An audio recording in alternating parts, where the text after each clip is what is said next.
నిజంగా ఆ ప్రభు బల్ల తీసుకునేటప్పుడు ఎంత కృతజ్ఞత ఉండాలి. మీరు నిర్లక్ష్యాన్ని మీరు చోటు చేయకండి, వెటకారాన్ని చోటు చేయకండి, అశ్రద్ధను చోటు చేయకండి. జాగ్రత్త. ఈ వాక్యం కొంతమందికి దేవుడు ఒక హెచ్చరికగా చెప్తున్నాడేమో.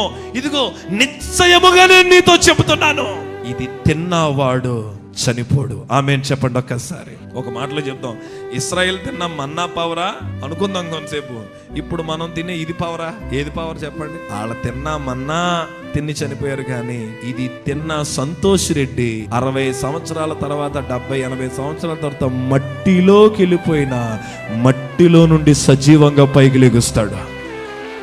ఇది మన బిలీవ్, ఇది మన విశ్వాసము. అందుకనే క్రైస్తవుడు అందరిలాగా ఉండడు, చాలా కాన్ఫిడెంట్ గా ఉంటాడు. వాడు మరణానికి కానీ వాడు జీవితానికి కానీ కాన్ఫిడెంట్ లెవెల్స్ నెక్స్ట్ లెవెల్లో ఎందుకు ఉంటాయంటే వాళ్ళ విశ్వాసము, వారి యొక్క గమ్యం ఏంటో వారికి తెలుసు. హల్లెలూయా.